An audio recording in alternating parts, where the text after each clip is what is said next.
Just as your species has had its evolution interrupted by genetic manipulation many thousands of years in the past, so has the evolution of those known to you as dolphins and whales and other cetaceans, such as porpoises, been interrupted, not by those from elsewhere than your planet, but by those on the island continent called Atlantis.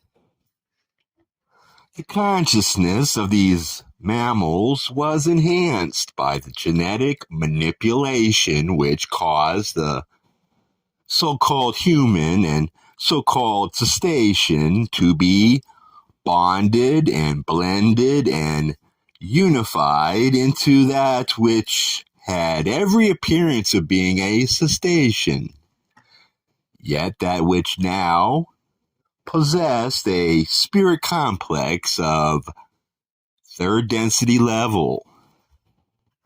Thusly, the natural process of reproduction gradually invested all of those species with third density consciousness. Consequently, you and the whales and dolphins are indeed brothers and sisters moving through the third density major cycle of 76,000 years. The necessity to engage in a dialogue between humans and dolphins, humans and whales, and humans and porpoises is attractive and compelling to many of your scientists who grasp the unusual intelligence of these ocean-going mammals. Perhaps we may say that the best way to learn from the cetaceans of your planet is to imagine how you might experience third density if your field of endeavor were limited to those activities which could be accomplished without the use of hands with the opposable thumbs.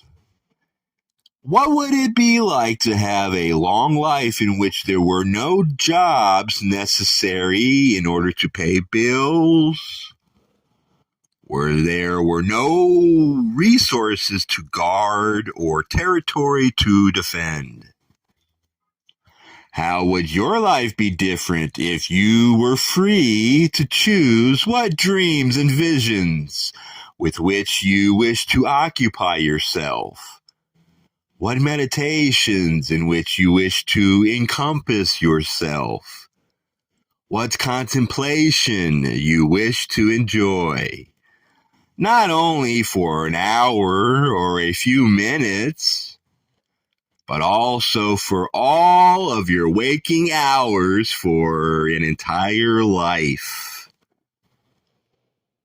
If your joy was the dance of harmony with the elements, the dance of fellowship with those of your kind, and the dance of the mated family with the mated parents' children, how would you be different than you are today?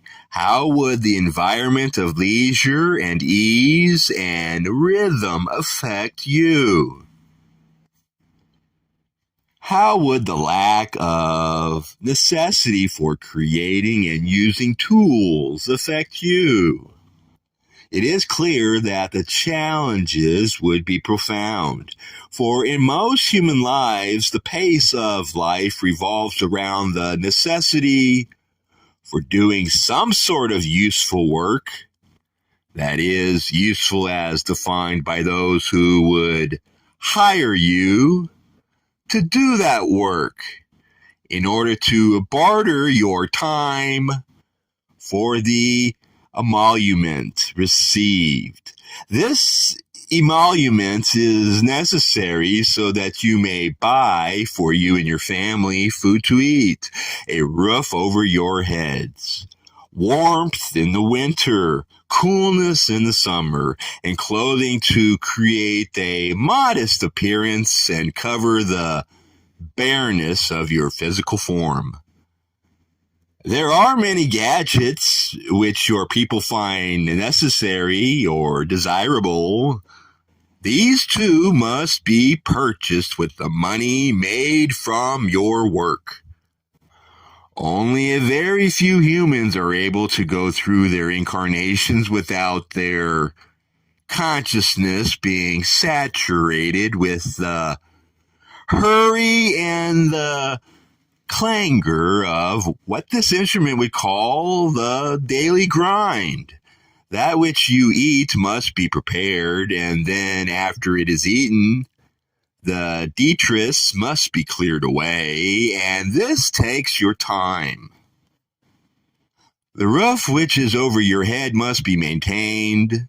The soil, dust, and other untidiness must be swept and dusted and scrubbed. Indeed, even your natural environment, which you call your lawn, has come to be that which must be maintained and not allowed to grow naturally. And so, more time, more energy, more of your money are spent in creating for yourself the atmosphere that you prefer. Your world is full of limits. On this side is your property, on the other, someone else's. In your closet are your clothes, not someone else's. You spend a good deal of your time amassing your stockpile of useful and desirable items, and these things too must be maintained. Batteries need changing. Power cords must be found. The list goes on and on. This is in stark contrast to your sisters and brothers who are able to ride freely through the ever-changing waters where food is plentiful and is found with no discernible effort, where all waters are acceptable in temperature, where there is no money to make and there are no goods to buy. There's nothing to store up against a harsh winter or old age. There is only the air to breathe, the water in which to swim, companionship, and the dreams, meditations, and contemplations of all the years of life. What can you learn from the contemplation of these differences, my brother? It was the choice of those Atlanteans who volunteered for the experiments in genetics to choose these beautiful animals. The politics of their home in Atlantis seemed to them to be questionable in polarity, and so it seemed desirable to them. Therefore, to use their technology to embark upon a great adventure.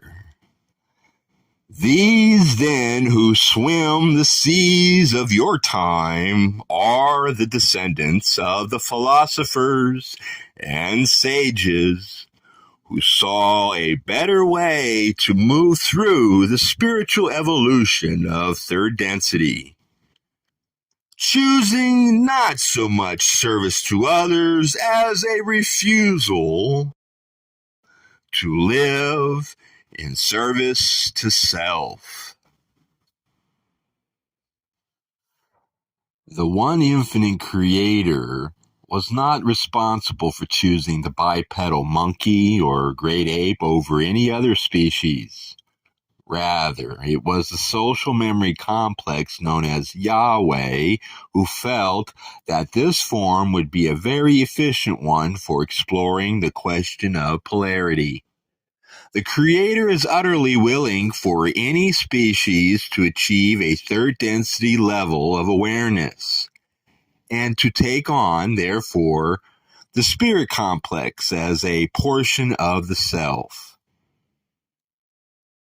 The potential of intelligence and insights in humans, the descendants of great apes, and in cetaceans, those who originally were land animals but evolved into seagoing animals, is roughly the same. The ratio of brain size to body size being similar. However, the human species has become increasingly distracted from the deeper levels of contemplation, meditation, imagination, insight, and dreaming. The consciousness that is common to both species, humans and cetaceans, that being dolphins and whales, has been greatly interrupted by the intellect of the human species, which has more and more, as your centuries have rolled by, become involved in making choices, none of which bear upon spiritual questions. Consequently, the great blessing and resources of the frontal lobes of your brains is not used. There is no concerted effort to develop and learn the use of these frontal lobes. The process of achieving connection with this part of the brain is not that which is widely taught. This instrument would say that the human species has shot itself in the foot. It has turned its back upon a great spiritual resource, that which is a great enhancer of the consciousness that is the gift of the Creator to all species in third density, what they have in common. That is the same for all. However, humans have chosen to continue to develop their ability to use tools, make connections, and find ways to do things in the area of the world with its many gadgets, its many machines, its more and more sophisticated electronics. The spiritual aspect of those frontal lobes has given away to the sharpening and ever more complex use of the intellect. That part of the mind which is different for each entity, that part of the mind which is not liable to find connections between self and other self. Consequently, humans have locked themselves into isolated pockets of awareness that begin and end with the area between left ear to right ear and top of the head to bottom of the brain. Humans have done a marvelous job of developing the possibilities of intellectual thought, while they have left carelessly neglected and for the most part abandoned the deeper realms of insight, meditation, and contemplation. Those activities that connect the frontal lobes with the rest of the brain. You have not had the choice of those sages from Atlantis. You do not have freedom to choose the environment of land and the opposable thumb, or the water that goes on forever with no boundaries and no limits to entrain the mind and shut it down. Therefore, it may well seem that the whales and dolphins have more wisdom than their human counterparts. However, their and your resources are the same. It is the environmental difference that has shaped the way the two species have used third density to make their choice of polarity.